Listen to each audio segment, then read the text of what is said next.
Fantastic Mr. Fox by Roald Dahl.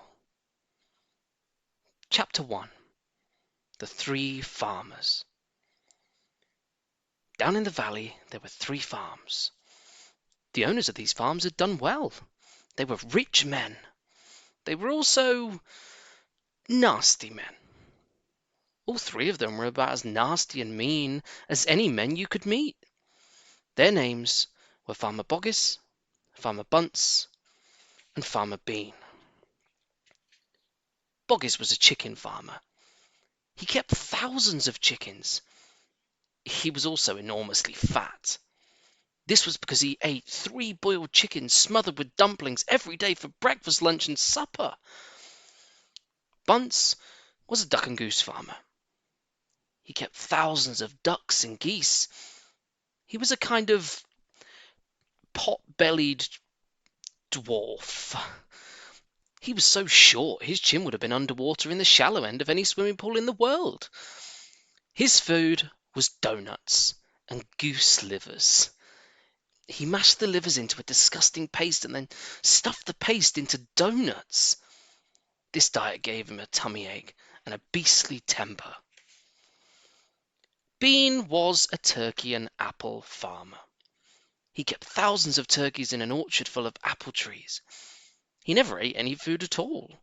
Instead, he drank gallons of strong cider, which he made from the apples in the orchard. He was as thin as a pencil, and the cleverest of them all. Boggis and Bunce and Bean, one fat, one short, and one lean. These horrible crooks, so different in looks, were nonetheless equally mean. That is what the children round about used to sing when they saw them. Chapter 2. Mr. Fox. On a hill above the valley there was a wood. In the wood there was a huge tree. Under the tree there was a hole, and in the hole lived Mr. Fox and Mrs. Fox, and their 4 small foxes. Every evening, as soon as it got dark, Mr. Fox would say to Mrs. Fox, "Well, my darling, what shall it be this time? A plump chicken from Boggis, a duck or goose from Bunce, or a nice turkey from Bean?" And when Mrs. Fox had told him what she wanted, Mr. Fox would creep down into the valley in the darkness of night and help himself. Boggis and Bunce and Bean knew very well what was going on, and it made them wild with rage. They were not men who liked to give anything away. Less still did they like anything to be stolen from them. So every night, each of them would take his shotgun and hide in a dark place somewhere on his own farm, hoping to catch the robber. But Mr. Fox was too clever for them. He always approached a farm with the wind blowing in his face, and this meant that if any man were lurking in the shadows ahead, the wind would carry the smell of that man to Mr. Fox's nose from far away. Thus, if Mr. Boggis was hiding behind his chicken house number 1, Mr. Fox would smell him out from 50 yards and quickly change direction, heading for chicken house number 4 at the other end of the farm. "Dang and blast that lousy beast!" cried Boggis. "I'd like to rip his guts out," said Bunce. "He must be killed," cried Bean. "But how?" said Boggis. "How on earth can we catch the blighter?" Bean picked his nose delicately with a long finger. "I have a plan," he said. "You've never had a decent plan yet," said Bunce. "Shut up and listen," said Bean. "Tomorrow night we will all hide just outside the hole where the fox lives. We'll wait there until he comes out, and then bang, bang, bang, bang." "Very clever," said Bunce. "But first we should have to find the hole." "My dear Bunce, I've already found it," said the crafty Bean. "It's up in the woods on the hill. It's under a huge tree." Chapter 3. The Shooting. "Well, my darling," said Mr. Fox, "what shall it be tonight?" "I think we'll have duck tonight," said Mrs. Fox. "Bring us 2 fat ducks, if you please. One for you, one for me, and one for the children." "Ha! Ducks it shall be," said Mr. Fox. "Bunce is best." "Now do be careful," said Mrs. Fox. "My darling," said Mr. Fox, "I can smell those goons a mile away. I can even smell one from the other. Boggis gives off a filthy stink of rotten chicken skins, Bunce reeks of goose livers, and for Bean, the fumes of apple cider hang around him like poisonous gases." "Yes, but just don't get careless," said Mrs. Fox. "You know they'll be waiting for you, all three of them." "Don't worry about me," said Mr. Fox. "I'll see you later."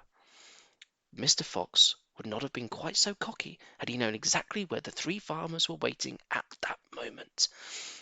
They were just outside the entrance of the hole, each one crouched behind a tree with his gun loaded. And what is more, they had chosen their positions very carefully, making sure that the wind was not blowing from them towards the foxhole.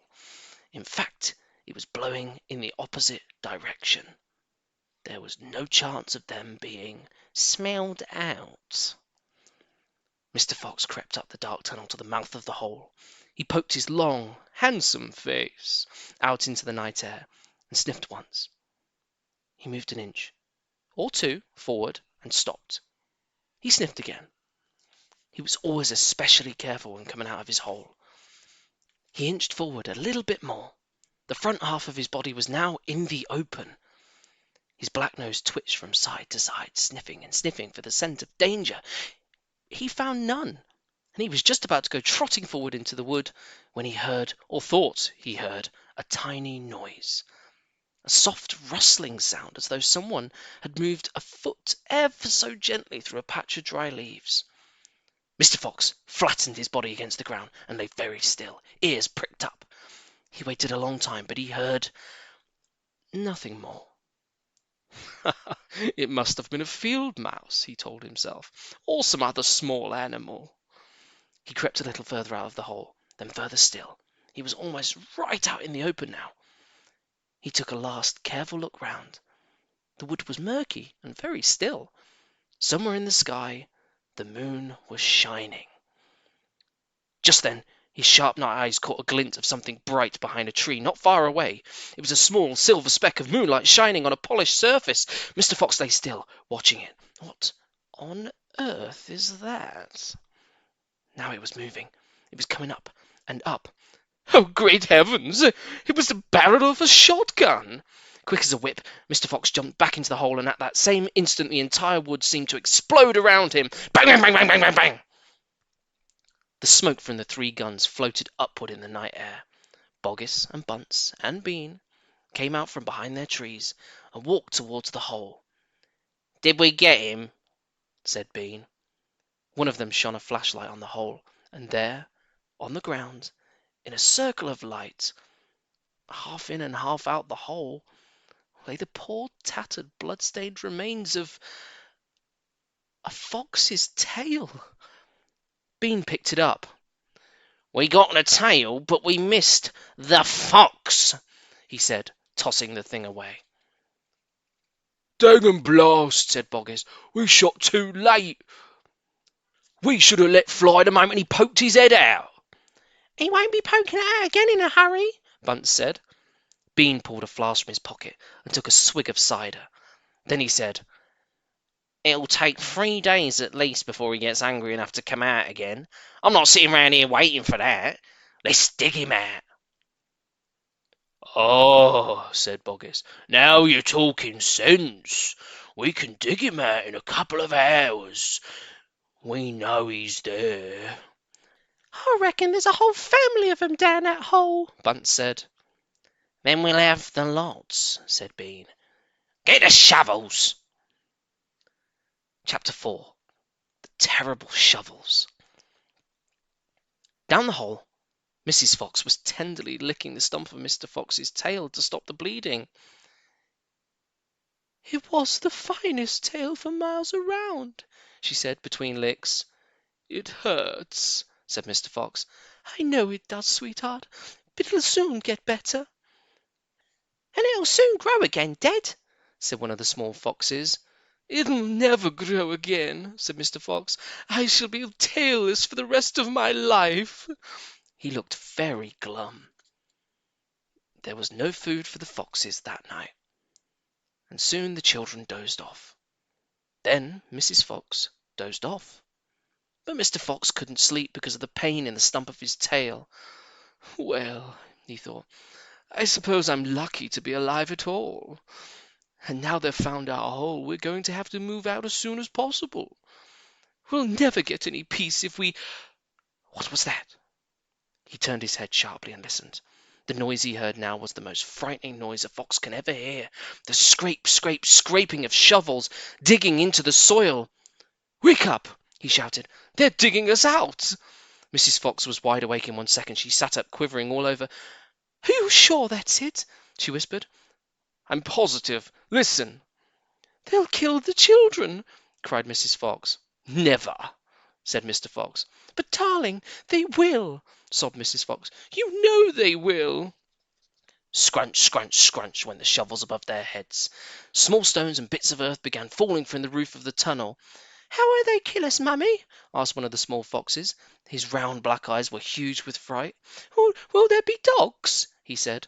Mrs. Fox began to cry. She gathered her 4 children close to her and held them tight. Suddenly there was an especially loud crunch above their heads, and the sharp end of a shovel came right through the ceiling. The sight of this awful thing seemed to have an electric effect upon Mr. Fox. He jumped up and shouted, "I've got it! Come on! There's not a moment to lose! Why didn't I think of it before?" "Think of what, Dad?" "A fox can dig quicker than a man," shouted Mr. Fox, beginning to dig. "Nobody in the world can dig as quick as a fox." The soil began to fly out furiously behind Mr. Fox as he started to dig for dear life with his front feet. Mrs. Fox ran forward to help him. So did the 4 children. "Go downwards," ordered Mr. Fox. "We've got to go deep as we possibly can." The tunnel began to grow longer and longer. It sloped steeply downward, deeper and deeper below the surface of the ground it went. The mother and the father and all 4 of the children were digging together. Their front legs were moving so fast you couldn't see them, and gradually the scrunching and the scraping of the shovels became fainter and fainter. After about an hour, Mr. Fox stopped digging. "Hold on," he said.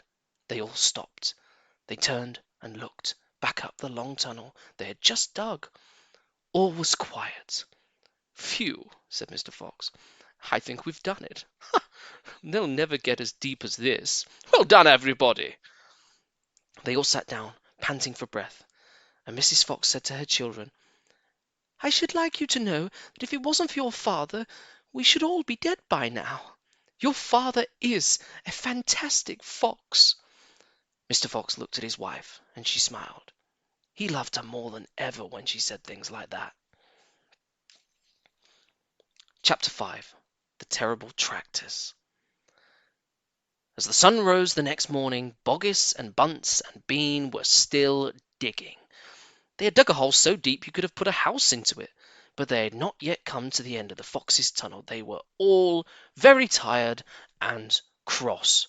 "Dang and blast," said Boggis. "Whose rotten idea was this?" "Bean's idea," said Bunce. Boggis and Bunce both stared at Bean. Bean took another swig of cider, then put the flask back into his pocket without offering it to the others. "Listen," he said angrily. "I want that fox. I'm going to get that fox. I'm not giving in till I've strung him up over my front porch, dead as a dumpling." "We can't get him by digging, that's for sure," said the fat Boggis. "I've had enough of digging." Bunce, the little pot-bellied dwarf, looked up at Bean and said, "Have you got any more stupid ideas, then?"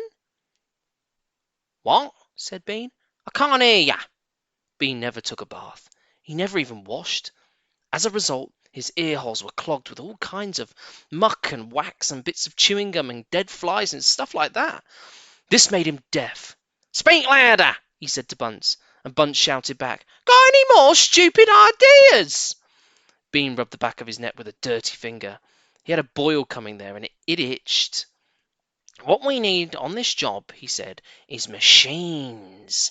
Mechanical shovels. We'll have him out in 5 minutes with mechanical shovels." This was a pretty good idea, and the other 2 had to admit it. "All right, then," Bean said, taking charge. "Boggis, you stay here and see the fox doesn't escape. Bunce and I will go and fetch our machinery. If he tries to get out, shoot him quick." The long, thin bean walked away. The tiny Bunce trotted after him. The fat Boggis stayed where he was with his gun pointed at the foxhole. Soon, two enormous caterpillar tractors with mechanical shovels on their front ends came clanking into the woods.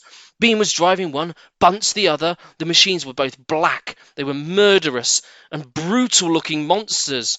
"Here we go, then," shouted Bean. "Death to the fox!" shouted Bunce. The machines went to work, biting huge mouthfuls of soil off the hill.